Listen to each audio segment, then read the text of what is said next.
ভবানী শঙ্কর রয় মহাশয়কে বরণ করে নিচ্ছেন জয়ন্ত মাঝি।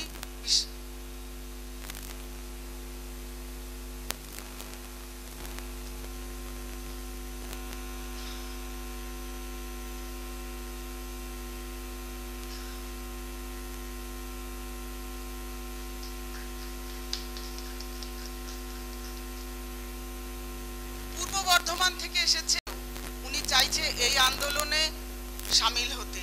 তাকে আমরা ধন্যবাদ জানাই।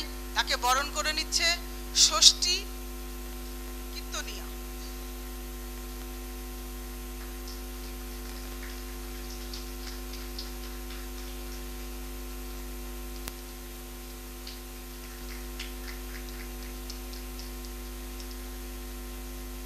আমাদের মধ্যে উপস্থিত আছে সফলানন্দ হালদার মহাশয়, তাকে বরণ করে নিচ্ছেন ষষ্ঠী কীর্তনিয়া।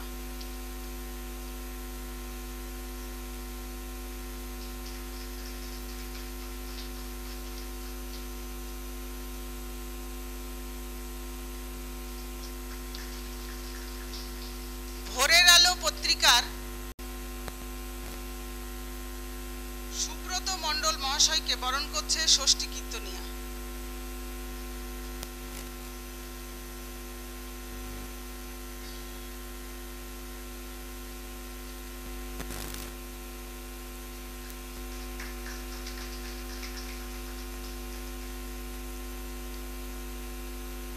এবার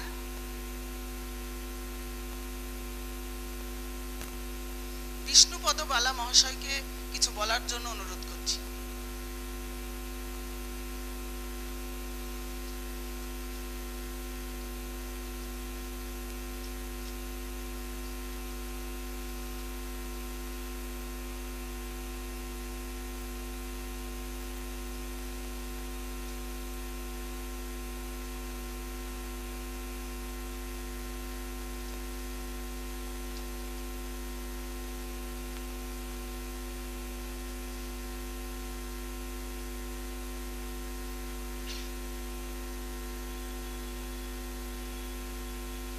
নমস্কার, শুভ অপরাহ্ন।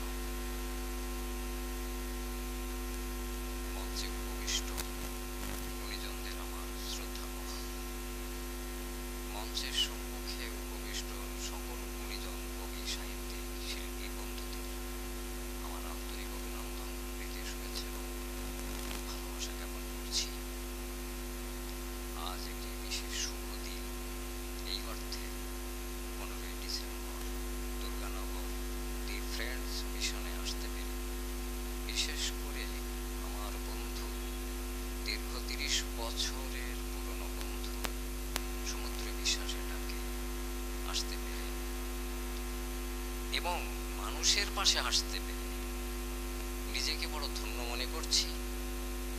নিজেকে একটু মানুষ মানুষ মনে হচ্ছে। তো আমাকে বলতে বলা হয়েছিল একটা বিষয়ের উপরে, আমি কিন্তু বক্তা নই, একটা কঠিন সাবজেক্টের উপরে বলতে বলা হয়েছিল। তো সেটি আসলে সময় খুব কম। অনেকে এখানে বক্তা আছেন, প্রত্যেককে সময় করে দিতে হবে, সুযোগ করে দিতে হবে। আমি দু এক কথা বলে আমি একটু কবিতায় ফিরে যাব, সামান্য একটু লেখালেখি করি।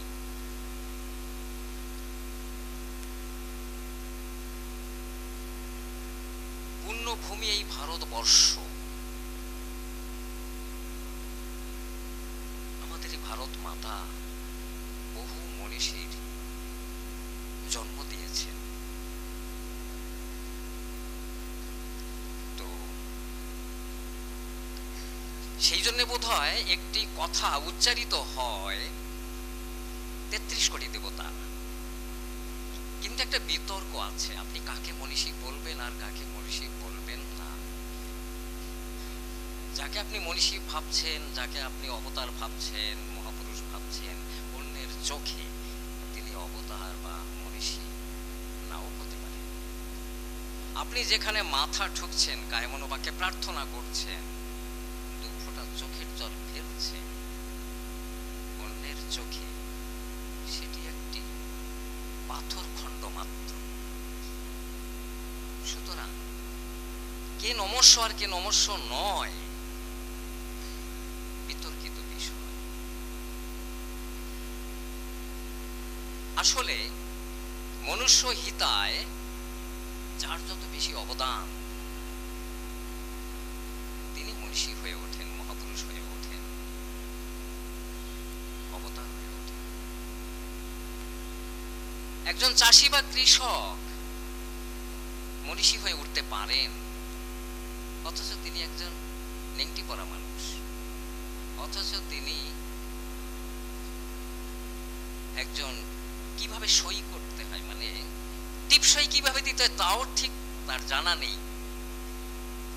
মাথা ঘাম পায়ে ফেলে রাত নেই দিন নেই অক্লান্ত পরিশ্রম করে ঝড় বন্যা ভেঙে ফসল তৈরি করে, সেই ফসলকে সারা দেশের মানুষ বেঁচে থাকে।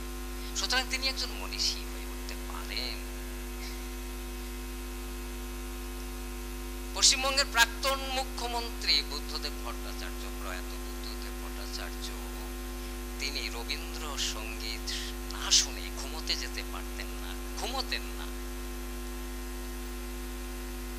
মধ্যাহ্ন ভোজটি তার তৃপ্তি সহকারে সুসম্পন্ন হতো রবীন্দ্র সঙ্গীত শুনতে শুনতে।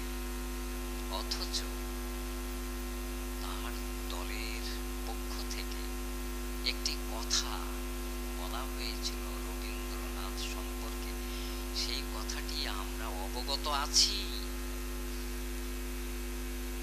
বলা বাহুল্য, আমার আত্মীয় বাড়িতে আমি দেখেছি অনেক বাড়িতে যে আসন আছে, দেবদেবীর অনেক মূর্তি আছে, তার মধ্যে রবীন্দ্রনাথ ঠাকুরের ছোট্ট একটি কাঠের ফ্রেমে বাঁধানো রবীন্দ্রনাথের একটি ফটো মূর্তি আছে। তেল সিঁদুর দিতে দিতে অর্ধেকটা ঢেকে গেছে। তাহলে আমার সেই আত্মীয়ার কাছে রবীন্দ্রনাথ শুধু বিশ্বকবি নন, তার হৃদয়ে একজন মহাপুরুষ, একজন মনীষী, একজন দেবতা হয়ে উঠেছে। আমার মাথা নত করে দাও, একটু আগে শুনছিলাম, আমার মাথা নত করে দাও হে তোমার চরণ ধুলার তলে। কোনদিন পুরনো হবে? মানুষের হৃদয়ে গেঁথে গেছে, রক্তের সঙ্গে মিশে গেছে। সুতরাং রবীন্দ্রনাথ ঠাকুর আমাদের নমস্য, আমাদের প্রণম্য, আমাদের মনীষী হয়ে উঠেছেন। শোন রে মানুষ ভাই, সবার উপরে মানুষত্ব তাহার উপরে নাই। মনে হচ্ছে এই সম্প্রতি লেখা, তাই কি কত বছর হয়ে গেল কিংবদন্তি হয়ে মানুষের হৃদয়ে রক্তের সঙ্গে ঘুরপাক খাচ্ছে। কোনদিন পুরনো হবে না। মনীষী কবিচণ্ডী দাস, মাইকেল মধুসূদন দত্ত, হে বঙ্গ ভাণ্ডারে তব বিবিধ রতন আমাদের হৃদয়ে গেঁথে রয়েছে। মাইকেল মধুসূদন দত্ত বড় মনীষী।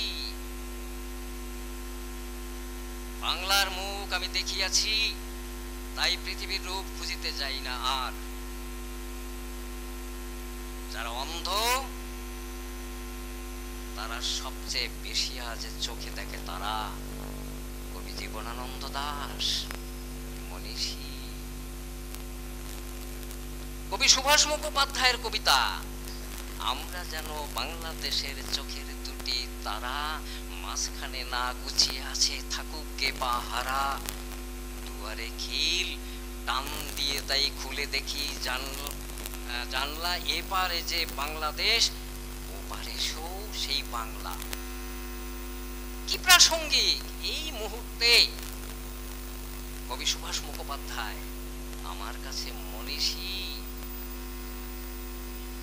সুতরাং সেদিক থেকে আজকে দেখুন, খাও বা না খাও, ছেলে মেয়ে স্কুলে পাঠাও, খাও বা না খাও, তাতে কোনো দুঃখ নাই। ছেলে মেয়ে স্কুলে পড়াও, এই আমি চাই। ঠাকুর গুরুচাঁদ, ঠাকুর হরিচাঁদ আমাদের কাছে প্রণম্য, আমাদের কাছে আমাদের কাণ্ডারি, আমাদের ভগবান। আজকে শতকোটি প্রণাম তাকে জানাই। সুতরাং আমি আর কথা বাড়াবো না। তো এদিক থেকে দেখা যায় আজকে আমি একটা কথা বলি শেষ করব। এই পৃথিবীর আলো বাতাস যাদের জন্য দেখতে পাচ্ছি, সেই আমার পরম জন্মদাতা পিতা, আমার জন্মদাত্রী মাতা, আমার কাছে সবচেয়ে বড় মনীষী, আমার কাছে সবচেয়ে বড় সাক্ষাৎ দেবতা। আমি তাদের শতকোটি প্রণাম জানাই। এই বলে আমি আমার সংক্ষিপ্ত কথা শেষ করলাম। আমি দুটো একটা কবিতা পড়ে আমি শেষ করছি। বরং আমার চতুর্থ কাব্যগ্রন্থ ভাত যেভাবে কাঁদে, এই চতুর্থ কাব্যগ্রন্থ থেকে একটি কবিতা আমি পাঠ করে শোনাচ্ছি। কবিতার নাম বরং চেপে যান। কার সঙ্গে কথা বলছেন জানেন না, ঘাম সমুদ্র আমার, জোয়ার এলে ভেসে যাবেন, বরং চেপে যান।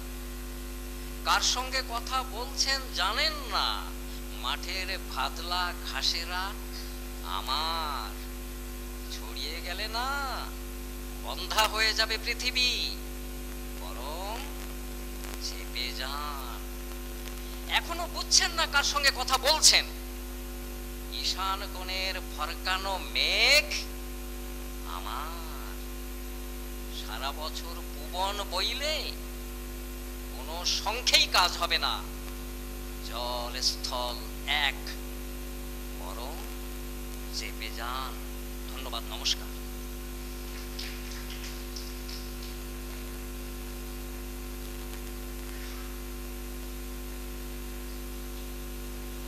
ধন্যবাদ বিষ্ণুদাকে।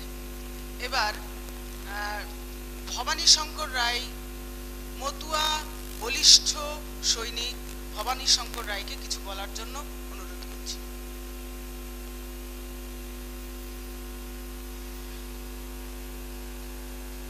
নমস্কার। আজকের এই মহতী কবি সাহিত্যিক সম্মেলনে এই সাংস্কৃতিক যে একটা মেলবন্ধন এবং মানুষের পাশে তাদের যে মহান প্রয়াস, এরকম একটা সম্মেলনে আমি আসতে পেরে আমি নিজেকে ধন্য মনে করছি। কেননা আজকে এখানে দেখলাম প্রথম থেকেই বিভিন্ন আঙ্গিকে, বিভিন্ন স্তরের, বিভিন্ন পর্যায়ের, বিভিন্ন জনসমাজের মানুষ আজকে এই মহতী সাহিত্য সম্মেলনে তারা অংশগ্রহণ করেছেন। তাদের সেই মূল্যবান বক্তব্য শুনতে পেয়েছি। এরকমই একটা সমাজ, এরকমই একটা সভ্যতা, সংস্কৃতি, এটাই চেয়েছিলেন আমাদের ঠাকুর হরিচাঁদ গুরুচাঁদ। এবং যে সমাজের মানুষের কোনো মানুষ রূপে স্বীকৃতি ছিল না, আজকে আমরা এখানে সাহিত্যের কথা বলছি, আমরা যারা আজকে সাহিত্যিক বলে পরিচয় দিচ্ছি, আমরা সবাই প্রতিষ্ঠিত সমাজের মানুষ। কিন্তু এক সময়ে এই পিছিয়ে পড়া সমাজের মানুষের যারা সাহিত্য সৃষ্টি করেছিলেন, কবি রসরাজ তারকচন্দ্র সরকার, শ্রীমৎ অশ্বিনী সরকার, শ্রীমৎ বিচরণ পাগল, কবি মহানন্দ হালদার, এরকম অসংখ্য কবি সাহিত্যিক, তাদের কথা আমরা জানি, যারা কেউ সেই গামছা পরা অবস্থায় নৌকা পাওয়ার ঢঙে সেই রৌদ্রে পুড়ে তাদের যে জীবন সংগ্রামের মাঝে কঠোর পরিশ্রমের মধ্য দিয়ে তারা একটা বিরাট, একটা বিপুল সাহিত্য সম্ভার আমাদের দিয়ে গেছেন। আজকে আমাদের সারা ভারতবর্ষে, সারা বাংলাদেশে, বিশ্বের বহু প্রান্তে তাদের সেই মহান সাহিত্যের কথাই আমরা বলি আওড়াচ্ছি। আমরা শ্রী শ্রী হরিলীলামৃতের কথা আমরা বলছি, কথায় কথায় আমরা গুরুচাঁদ চরিত্রের কথা আমরা বলছি, আমরা হরিসঙ্গীতের কথা বলছি। কিন্তু তাদের যে স্রষ্টা সেই শ্রীমৎ তারক সরকার, তাদের যে স্রষ্টা শ্রীমৎ মহানন্দ হালদার, তাদের যে স্রষ্টা কবি রসরাজ তারকচন্দ্র সরকার, শ্রীমৎ অশ্বিনী সরকার, তাদের যে জীবনধারা সেইটা আমরা কজন তাদের আমরা খোঁজ নিয়েছি।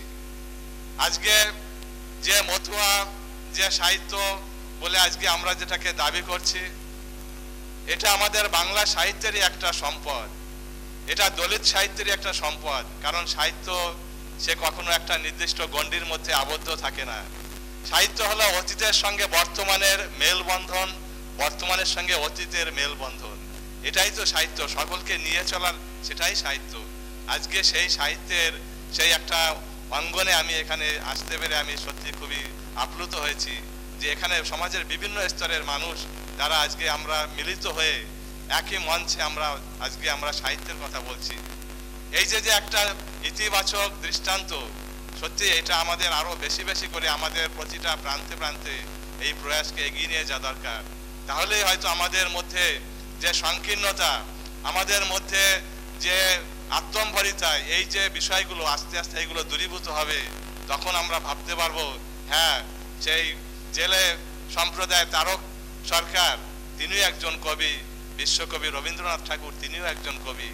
যে অশ্বিনী সরকার যিনি ছেঁড়া গামছা পরে ছেঁড়া গায়ে তিনি একটা মহান সৃষ্টি তিনি আমাদের উপহার দিয়ে গেছেন, শ্রী শ্রী হরি সঙ্গীত। আজকে যে সঙ্গীতের উপরে বিশ্বের বিভিন্ন বিশ্ববিদ্যালয় মহাবিদ্যালয় সেখানে আজকে গবেষণা হচ্ছে।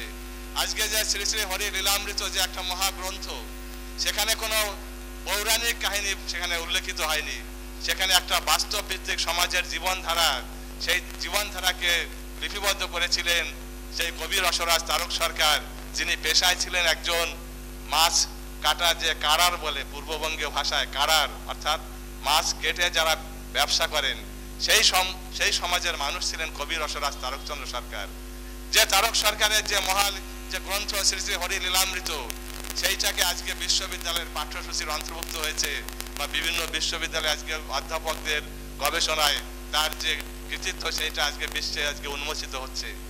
আজকে যে আমাদের যে বিচরণ পাগলের লেখা শ্রী শ্রী হরিলীলা রসামৃত, যে বিচরণ পাগল তিনি অ ক খ জানতেন না, কিন্তু তার সেই যে অগাধ যে রচনা শৈলী, তার শ্রী শ্রী হরি গুরুচাঁদ চরিত্র সুধা, গুরুচাঁদ মাহাত্ম থেকে শুরু করে প্রায় 20খানা গ্রন্থ তিনি রচনা করেছিলেন। তিনি নিজে লেখেননি, তার সঙ্গে একজন লেখককে দিয়েছিলেন ভগবান গুরুচাঁদ ঠাকুর, তিনি উপেন পাগল। উপেন পাগলকে তিনি যা বলতেন, এমনকি তিনি যেটা ভাবতেন সেটাই তিনি লিখতেন। এবং যে আমাদের অশ্বিনী সরকার, তিনিও কিন্তু লেখা আক্ষরিকভাবে তিনি লেখাপড়া জানতেন না, তার সঙ্গে একজন লেখক থাকতেন সব সময়, তিনি ছিলেন ভদ্রকান্ত পণ্ডিত। এই যে অসীম যে সাহিত্য সৃষ্টি, এটা কিন্তু আমরা আমাদের বর্তমান সময়ের প্রেক্ষাপটে আমরা ভাবতেই পারি না। অথচ এইরকম একটা প্রান্তিক সমাজ থেকে যে একটা মহান যে সাহিত্য সৃষ্টি হয়েছিল, সেটা কিন্তু এক ঐশ্বরিক ব্যাপার। আজকে আমরা এই সাহিত্যকে ভালোবেসে কেউ শিক্ষক, কেউ অধ্যাপক, কেউ আজকে আমরা সেই শহর কেন্দ্রিক সভ্যতায় দাঁড়িয়ে আজকে যে আমরা সাহিত্যের কথা আমরা আলোচনা করছি, কিন্তু আজ থেকে 100 বছর আগে, 150 বছর আগে যারা সাহিত্যের কথা বলেছিলেন, ভেবেছিলেন, তাদেরকে আমরা শতকোটি প্রণাম জানাই। আজকে যে শ্রী শ্রী হরিচাঁদ ঠাকুরের তার যে একটা লীলা বৈশিষ্ট্য, যে গুরুচাঁদ ঠাকুরের তার যে একটা কর্মধারা, সেইটা সমাজের প্রান্তিক পিছিয়ে পড়া সমাজের মানুষের আত্মজাগরণের একটা কর্মধারা।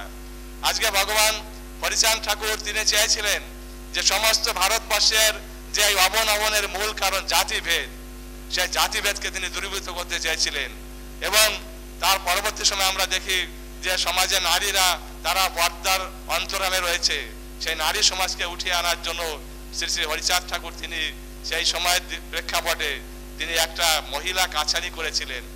এবং সেই মহিলা কাছারিতে সেখানে তিনি একজন রমণীকে সেই প্রধান বিচারপতির আসনে বসিয়েছিলেন। আজ থেকে সেই 150-200 বছর আগের ঘটনা ভাবুন। সেই সময় কিন্তু এই নারী শক্তিকে যিনি অধিকার দিয়েছিলেন তিনি হরিচাঁদ ঠাকুর। এবং তার পরবর্তী সময় যে গুরুচাঁদ ঠাকুরের কথা আমরা বলি, এখানে শ্রী শ্রী গুরুচাঁদ ঠাকুর, এখানে হরিচাঁদ ঠাকুর রয়েছেন, তাদের যে কর্মধারা, গুরুচাঁদ ঠাকুর তিনি দেখেছিলেন যে ভারতবর্ষের এই পিছিয়ে পড়া 95% মানুষ তারা সেই ঘৃণ্যতার অন্তরালে, তারা জাতপাতের অন্তরালে শোষিত বঞ্চিত হয়ে তারা জীবন জীবিকা নির্বাহ করছে। তাদেরকে জাগরণের একটাই মাত্র পথ, সেটা হচ্ছে সবার জন্য শিক্ষা, সবার উন্নতি। আজকে যে আমরা ভারতবর্ষে আমরা যে সর্বশিক্ষা অভিযান বলছি, সেই সর্বশিক্ষা অভিযান কিন্তু শুরু করেছিলেন ভগবান গুরুচাঁদ ঠাকুর। এবং সেই সর্বশিক্ষা অভিযানের মধ্য দিয়ে তিনি যে সমাজের মানুষের কোনো স্কুল ছিল না, তাদের জন্য তিনি পাঠশালা গড়েছিলেন, হাজার হাজার পাঠশালা তিনি তৈরি করেছিলেন। এবং তিনি বলেছিলেন, খাও বা না খাও তাতে দুঃখ নেই, ছেলে মেয়ে শিক্ষা দাও এই আমি চাই। এবং তিনি বলেছিলেন, ছেলে মেয়ে দিতে শিক্ষা, প্রয়োজনে করবে ভিক্ষা। এত বড় একজন উদাত্ত আহ্বান শিক্ষার জন্য, তিনিও তো একজন বড় মাপের সাহিত্যিক ছিলেন। কেননা ভগবান গুরুচাঁদ ঠাকুর তিনি সেই সময়ে দাঁড়িয়ে তিনি বিভিন্ন গ্রন্থ তিনি অধ্যয়ন করতেন। এবং তিনি তার নিজের উদ্যোগে তিনি সেই 1909 সালে তিনি সেই ওরাকান্দি থেকে একটা পত্রিকা বের করেছিলেন, যে পত্রিকার সম্পাদক ছিলেন আদিত্য চৌধুরী। সেই পত্রিকার মধ্য দিয়ে তিনি সেই সময়ে তিনি সমস্ত মানুষের কিভাবে আর্থিক উন্নতি হবে, কিভাবে সামাজিক উন্নতি হবে, কিভাবে তার জাগরণ ঘটবে, সেই জাগরণের বার্তা তিনি পৌঁছে দিয়েছিলেন ওই সেই পত্রিকার মধ্য দিয়ে, নমশূদ্র সুরিত পত্রিকায়। এইভাবেই তো সমাজের তারা জাগরণ ঘটিয়েছিলেন। আজকে আমাদের সেই মানুষের পাশে থেকে আজকে আমাদের মানুষের কথা ভাবতে পারলেই তাহলে আজকে আমাদের সমুদ্রদার এই মহান প্রয়াস আজকে সার্থক হবে। আসুন আমরা সমস্ত বিভেদ ভুলে, সমস্ত জাতি বর্ণ নির্বিশেষে আমরা এই মানুষের পাশে দাঁড়ানোর এই প্রতিষ্ঠায় আমরা এগিয়ে চলি।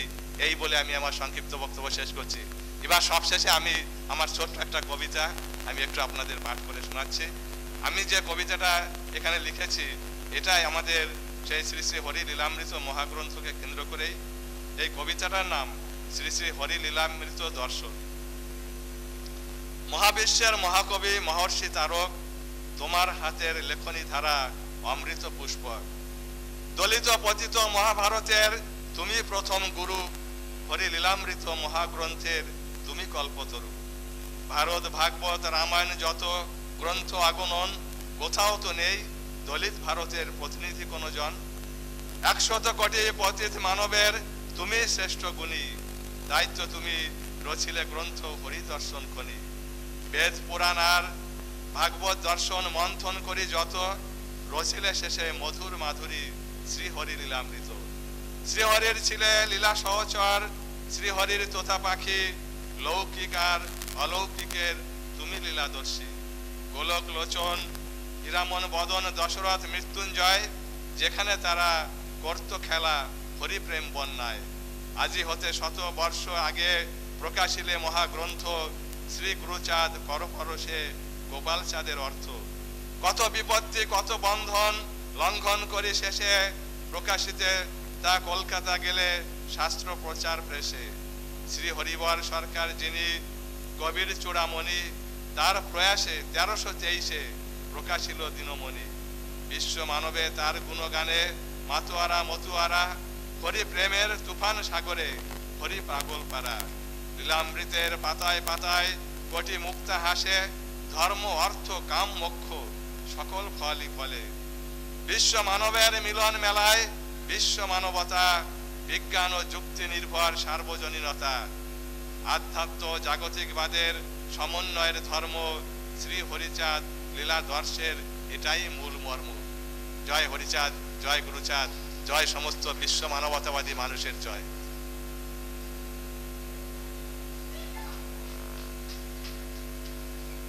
মতুয়া বলিষ্ঠ সৈনিক ভবানী শঙ্কর রায় মহাশয়কে অশেষ ধন্যবাদ।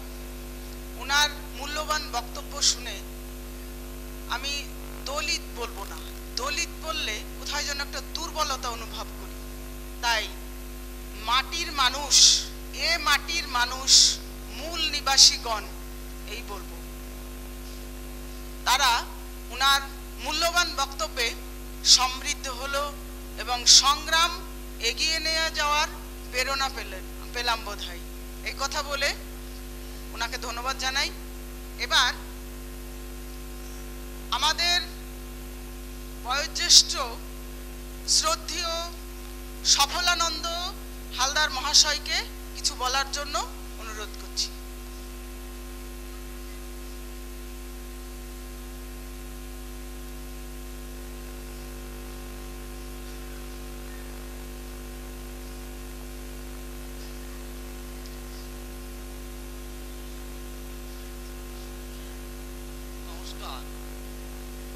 মানুষের পাশে সংগঠনের ডাকে এখানে আসতে পেরে নিজেকে একটু মানুষ মানুষ মনে হচ্ছে। এই মানুষের পরিচয় তো আমাদের কেউ দেয়নি। সেই 10,000 বছর আগে ধর্ম মনোভাব থেকে আর আজকে এখানে দাঁড়িয়ে আছি, তার আগ পর্যন্ত রাস্তা পর্যন্ত কেউ ভাবে বলে মনে করিনি। অনেক উপরে উঠতে পেরেছি, অনেক কষ্ট করি। প্রথমত বছর 30 আগে টালির ঘরের বারান্দায় বসে সমুদ্র বিশ্বাস, আমি এবং কয়েকটা ছেলেকে নিয়ে সভা করেছিল আমার বারান্দায়। সেই থেকে বীজ পড়েছিল ভিতরে। তার আগে এই করে করে করে করে জীবনের অপরাহ্ন বেলায় এসে আজকে এতটা উপরে উঠতে পেরেছি, নিজেকে ভালো লাগছে। সমুদ্রদা আমার পরিচয়। আর এই আলো যে মানুষের পাশের এই এত উপরে উঠতে আরো কষ্ট হয়েছে একটা, যে মিঠু মণ্ডলের ডাকে এই 3 তলায় উঠতে গিয়ে আমার খুব কষ্ট হয়েছে। উপরে উঠি এত যে উপরের রকম ভেদ আছে। যাই হোক, সমুদ্রদা আমার পরিচয় দিয়েছেন। আমি মরিচঝাপির নিয়ে লড়াই করেছি, নিজের আত্মপ্রচার করছি। আমি এই রকম লড়াই মানুষের পাশে থেকে মানুষের উপকারার্থে আরো 2টো লড়াই করেছি। সংক্ষিপ্ত পরিচয় দেব। আমার একটা লেখা আছে, আমি 8-10খানা দিয়ে দেব। মানুষ যখন ত্রস্ত হয়েছে কোনো বিপদে পড়ে, তখন তাদের ঠেকানোর জন্য যারা আক্রমণ করতে আসছে তাদেরকে প্রতিহত করার জন্য আমি সড়কি হাতে, আমি মানে কি, আমরা কিছু লোক অস্ত্রশস্ত্র নিয়ে আর যারা আমাদের মারতে আসছে তাদের ঠেকানোর জন্য সম্মুখ সমর করেছি, সামনাসামনি। সেইখানে আমি সড়কি দিয়ে মানুষ কুপিয়েছি। সেই একটা যুদ্ধ করে বেঁচে আছি। বিস্তারিত ডিটেলটা সমক্ষে বলা যায় না, আলাদা করে বলা যাবে। আর একবার এরকমই অবস্থা, একদল মারতে আসছে আর একদল প্রাণ ভয়ে পলাচ্ছে। আমি পালানোর দলে। তার মধ্যে সম্পদ, টাকা পয়সা, সোনা দানা লুটপাট হচ্ছে। অল্প বয়সী মেয়ে বউদের কেড়ে নিয়ে যাচ্ছে। এই যে একটা ডামাডোলের যুদ্ধ, আমি সেখানে ছিলাম। আমি একটা মেয়েকে বাঁচাতে গিয়ে আমার মাথায় 3টে রামদায়ের কোপ এখনো আছে, চিহ্ন বড় বড় লম্বা লম্বা। সেই করে মেয়েটাকে রক্ষা করেছি, আমি বেঁচে আছি। তারপরেরটা তো সমুদ্রদা বললেন, পুলিশে ঘেরা মরিচঝাপি, তারপরে নদী পারাপার বন্ধ, সাঁতরে এসে জেল খাটা, সেই আমি সফলানন্দ। যাই হোক, মানুষের রূপ তো এরকম দেখলাম। সমুদ্রদা বলছে সংক্ষেপে করতে হবে, আমি সংক্ষেপেই আমার বক্তব্য এখন শেষ করছি। শুধু মানুষের যে আমাদের ভালো চোখে দেখেনি, সেই মানুষের রূপ আমি দেখেছি কিছু কিছু জায়গায়। সেই রূপটা হচ্ছে অপরূপ, খারাপ। তা নিয়ে আমি একটা কথা লিখেছি, সেইটা বলে আমি শেষ করব। অপরূপ দর্শন, মানুষের রূপ আমি দেখেছি যেখানে কিছু তার বর্ণনার উল্লেখ এখানে। অবলের হাতে দুর্বলে খায় মার, থাকলেও তার ন্যায্য অধিকার। ভগবানকে ডাকতে গিয়ে সম্ভুক সূত্র মরে, এটা নাকি অনধিকার ব্রাহ্মণ্য বিচারে। নিষ্ঠাভক্তির অনুশীলনে একলব্য কৃতি, তবু তাহার আঙ্গুল কাটল দ্রোণ নামে দুর্মতি।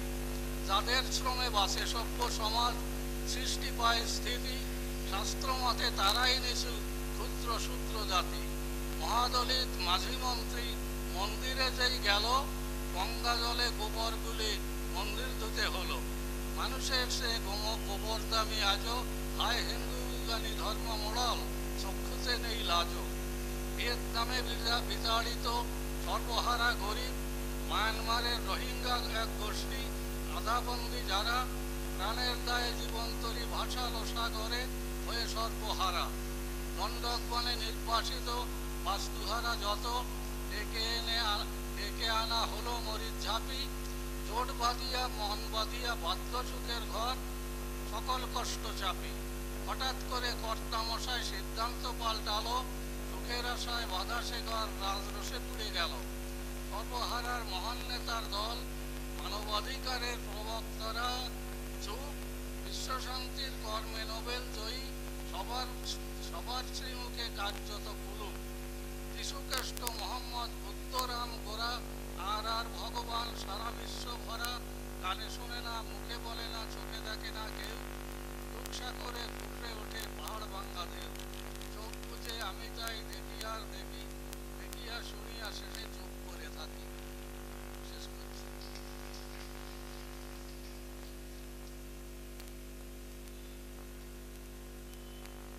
দাদাকে অশেষ ধন্যবাদ। মানুষের পাশে সংগঠনের ডাকে সাড়া দিয়ে শুধু